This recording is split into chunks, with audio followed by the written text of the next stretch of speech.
Aujourd'hui, j'avais envie de changer un peu et de revenir à un format pour ceux qui veulent vraiment progresser aux échecs. Donc, pas de montage, pas de musique épique. Et quoi de mieux pour ça que de plonger dans une de mes propres parties. Donc, on va analyser une partie que j'ai disputée récemment en compétition, le 1er décembre à Bruxelles, contre un joueur coté à 1967, Elo Fide. Donc voilà, la partie, je l'ai jouée et analysée plusieurs heures, donc ça va être assez intéressant. Si vous êtes débutant, amateur ou joueur de club, je pense que vous allez apprendre quelque chose. J'ai les blancs, j'ouvre avec le coup E4 et mon adversaire choisit la défense française. Après cavalier C3, il joue fou B4. Et ici, au lieu du coup traditionnel E5, qui objectivement est un meilleur coup, hein, j'opte pour une variante secondaire qui a l'avantage, je veux dire, d'engendrer une séquence forcée assez longue et qui mène à des positions dans lesquelles je suis familier. Donc je joue A3 et fou prend C3, échec est forcé, pion prend C3, D prend E4, dame G4. Attaque les pions E4 et G7. Cavalier F6 qui est pratiquement obligatoire. Les noirs doivent absolument protéger leur pion en E4. Pion E4 qui gêne un peu le développement optimal du cavalier GA, mais également du fou qu'on aimerait bien placer sur la case D3. Dame prend G7, tour G8, dame H6. Dans cette position, le coup principal, c'est jouer tour G6. Et voilà, après ça, les blancs doivent retirer leur dame en E3 ou peut-être en D2, parfois en H4. Ça dépend un peu de ce que vous voulez jouer. Mais mon adversaire joue le coup fou D7. Donc à partir d'ici, je suis hors théorie et j'en profite pour faire une pause. Donc j'essaie de comprendre un peu l'idée de ce coup fou D7. Alors l'idée, c'est sans doute de jouer fou C6 pour protéger le pion et placer son fou sur une grande diagonale. Ça pourrait également être de jouer fou A4 pour attaquer mon pion C2 et protéger directement le pion ici en E4. Je réfléchis et je me dis que pour le moment, ce fou, il prend quand même la place du cavalier B qui doit venir en D7 normalement. Cavalier, il prépare la poussée C5 traditionnellement dans cette position. Ça, c'est le schéma dans la défense française. Et ce cavalier-là, il donne aussi de la protection à l'autre cavalier en F6. Surtout en cas de coup comme fou G5 qui vient clouer le cavalier sur la dame. Donc, ce coup fou D7, il m'encourage un peu à jouer fou G5. En tout cas, c'est ce que je me dis. Fou G5, tour prend G6 est joué, dame H4, et là, fou A4, un coup que je trouve un peu bizarre, un peu gourmand. Les noirs oublient complètement la poussée libératoire en C5. Alors, je calcule d'abord le coup fou prend F6, dame prend F6 et dame prend E4. Mais j'aime pas beaucoup le coup fou C6 ici, qui est quand même assez fort. Vous voyez que les noirs ont des lignes ouvertes pour leurs pièces. Et moi, je dois rebouger ma dame. C'est en E3, je suis pas bien développé. J'aime pas ma position. Et en plus, il y a G2 ici qui a l'air assez faible. Voilà, je joue pas fou prend F6. Je vais pas jouer pour capturer ce pion tout de suite. Je veux d'abord me développer. Et d'un autre côté, les noirs, eux, ont l'air décidés à vouloir capturer le pion en C2. Et donc de s'accrocher au pion supplémentaire. Je me dis qu'après un coup comme cavalier E2 ou mieux cavalier H3, cavalier H3, je développe une pièce en protégeant mon fou, ce qui peut pas être mauvais. Et si fou prend C2, maintenant je joue cavalier F4 et j'attaque la tour. La tour ne peut pas bouger, sinon je capture ici le cavalier. Donc le meilleur coup pour les noirs, c'est de rendre la qualité comme ça. Donc je vais gagner une qualité. Reste à évaluer le coup de la partie avant de jouer cavalier H3. Et ce coup, c'est H6, qui m'oblige pratiquement à capturer le cavalier en F6, dame prend F6 et dame prend E4. Voilà, je viens de regagner le pion en E4. Et ici, la différence, c'est qu'après fou C6, j'ai le coup dame F4 à ma disposition. Et vous voyez que le cavalier protège la dame. Donc si par exemple dame prend, il y a cavalier prend, protège en G2, juste ce qu'il faut, attaque la tour. Et sur un coup comme tour G4, je peux jouer cavalier D3 et peut-être ramener mon cavalier ici, menacer la fourchette en E5. A noter que fou prend G2 ici ne fonctionne pas à cause, plutôt grâce au coup tour G1. Donc ça, c'est la différence entre capturer le pion immédiatement et se développer, et puis recapturer le pion. C'est ce qui s'est passé dans la partie, mais mon adversaire n'a pas joué fou C6. Ici, je m'attendais quand même à fou C6, qui a joué un coup qui m'a étonné. Il a joué cavalier C6. Donc le fou blanc, vraiment, est laissé un petit peu à la bande, vous voyez. Il est sans protection. Alors les noirs espèrent toujours pouvoir un jour capturer au C2, mais pour le moment, c'est protégé par madame. et cavalier C6, en fait, ça empêche toute poussée C5. Donc l'idée des noirs ici, clairement, c'est de faire suivre, un grand roc, on a compris. Sauf qu'il y a ce fou ici qui pour moi, me semble vraiment très mal placé. En plus, il a pas beaucoup de cases, vous voyez? Donc dans cette position, je joue immédiatement tour B1, je prends la colonne, je tape sur le pion B7 et je prends des cases encore, au fou noir ici, qui est de moins en moins, bien mis. Les noirs jouent dame E7 et ici je n'ai pas capturé, le pion en B7. J'ai jugé que c'était assez dangereux après dame prend A3. J'avais vraiment pas envie de rentrer dans les complications. Vous voyez que mon roi est assez en danger. Les noirs menacent de jouer dame prend C3 échec ou peut-être des dames C1 échec. Voilà, j'avais pas envie de rentrer dans les complications et de donner du contre-jeu inutile aux noirs. J'ai joué coup D3. Donc j'en profite pour préparer le petit roc, développer, ma dernière pièce. En plus, ce fou, attaque indirectement la tour et pour le moment, ma dame protège G2, donc la tour, elle peut pas prendre le pion. Donc tout va bien ici pour les blancs. Grand roc, petit roc et ici, j'ai aussi une menace, c'est de jouer D5. D5, attaque à la découverte, le fou qui, en fait, n'a plus de cases.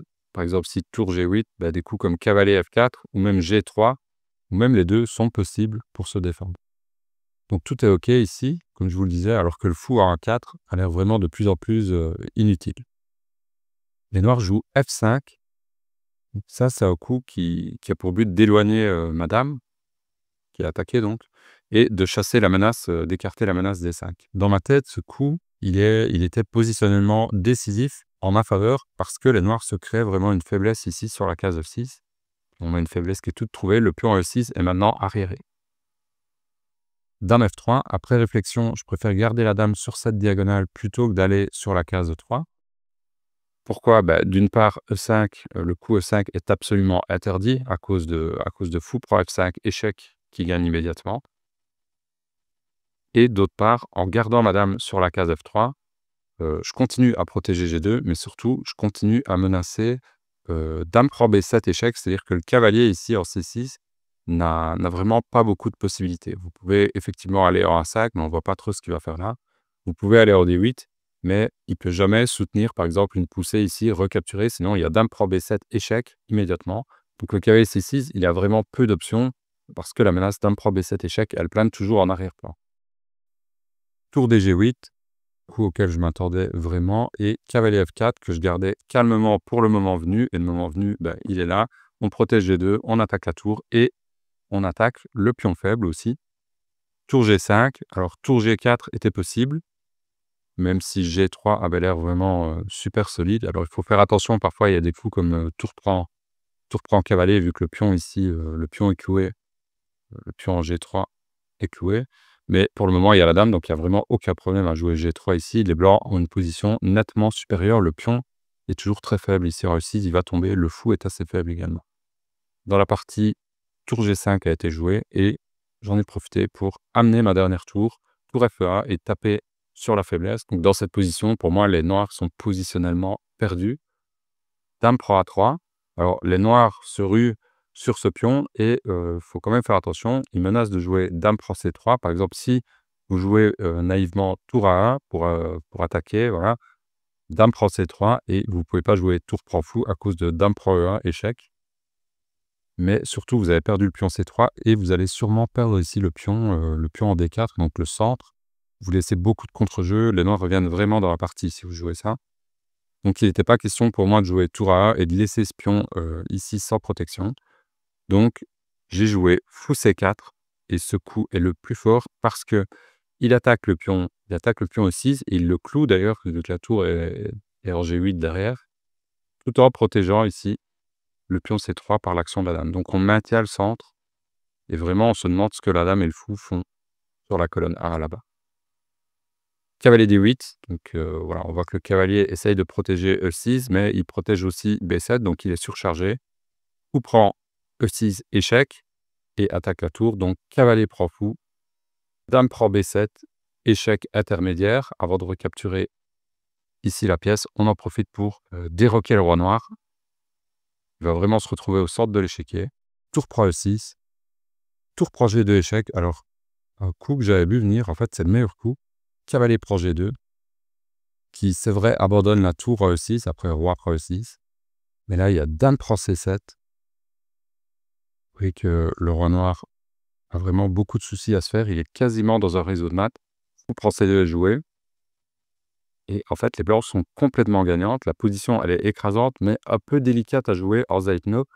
Mon adversaire a plus de 40 minutes à la pendule et il me reste à ce moment-là 12 minutes pour jouer encore 15 coups. Donc pour arriver au 40e coup qui débloque 1 heure de temps supplémentaire. Autant vous dire que la tension, elle commence à monter sur l'échiquier. J'hésite quelque peu entre tour E1 échec et tour B7. Et finalement, je finis par jouer dame E5 échec, force le roi noir à remonter sur la 7e rangée. Tour B7 échec, roi G6 forcé. Et ce qu'il faut aussi se dire, c'est que j'ai eu la bonne idée d'arriver avec 30 minutes de retard pour cette partie. Donc, je ne l'ai pas fait exprès, évidemment, mais ça ne m'a vraiment pas aidé à conclure, je vais dire, au niveau de la pendule. Ici, j'étais sous pression. Comme je vous le disais, c'est une position très délicate. Il faut faire attention. Si vous jouez des coups comme cavalier H4, échec, ce serait une erreur fatale. Après, roi H5, échec à la découverte. Attaque le cavalier, mais c'est même pas le problème. Le problème, c'est que votre roi n'est pas du tout en sécurité.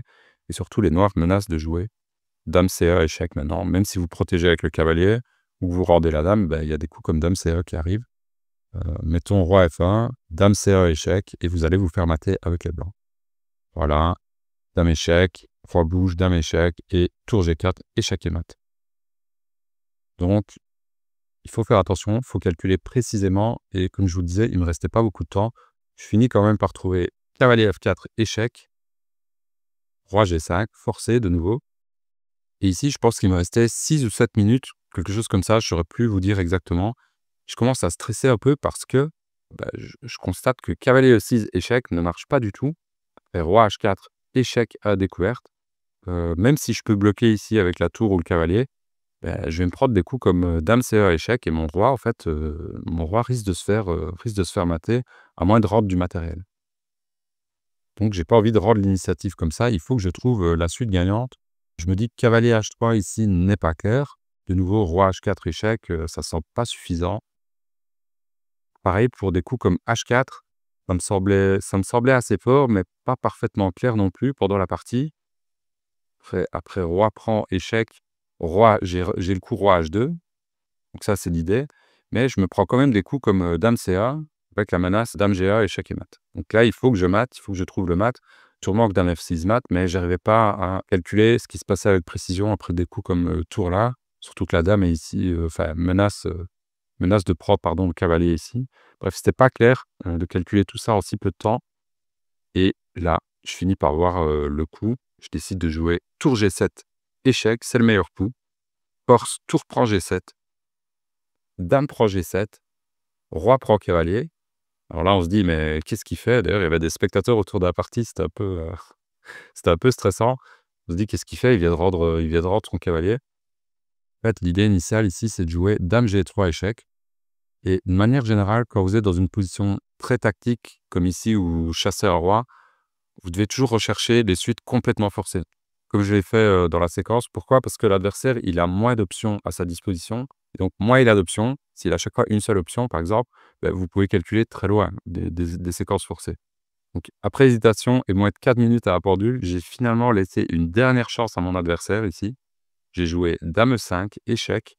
Et ce coup, c'est une boulette. Et sur le temps de mon adversaire, j'aperçois enfin la magnifique séquence forcée que j'ai manquée. Mais il est trop tard. Mon adversaire joue roi G5, dame G7 échec, roi H5, dame F7 échec, roi G4. Alors, les noirs auraient vraiment mieux fait de revenir en G5 pour répéter. Il n'y avait pas mieux dans leur position. Et là, c'est un peu ma chance. Quand je vois roi G4, je me dis, il n'a pas vu la séquence gagnante. Je joue dame G6 échec, roi F3. Donc ici, les blancs commencent à être mieux. En fait, ils sont gagnants. Vous allez voir, je joue dame H5. Donc il y a une série d'échecs un petit peu pour faire remonter le roi sur les bonnes cases. Roi F4, dame prend H6 échec. Là, il fallait vraiment revenir en F3. Et je m'attendais à roi F3, même si après dame échec, roi G4, il y a dame E2 échec. Et voilà, après roi bouge, dame prend fou. Je devrais pouvoir m'en sortir aisément, surtout que là, on approche du 40e coup, donc je vais débloquer 1 heure de temps supplémentaire et j'ai 2 pions de plus qui sont liés, donc pas de problème ici pour les blancs. me dis au pire des cas, je devrais pouvoir gagner cette partie. Mais dans cette position, mon adversaire joue roi E4 et c'est l'erreur décisive qui transpose dans la séquence que j'aurais manqué plus tôt. Vous pouvez mettre la vidéo sur pause pour trouver le coup gagnant dans cette position. Le coup gagnant, si vous l'avez trouvé, bravo à vous, c'est dame E3 échec, roi D5, C4 donne échec au roi et attaque la dame noire à la découverte, qui sera capturée au coup suivant. Par exemple, roi prend C4, dame prend dame. Et voilà la fin de la partie. Après C4, mon adversaire a abandonné. Je pense que cette partie était assez intéressante positionnellement et tactiquement. J'espère qu'elle vous a plu et que vous avez appris quelque chose. Quant à moi, je vous dis à bientôt pour une nouvelle vidéo. Salut, salut.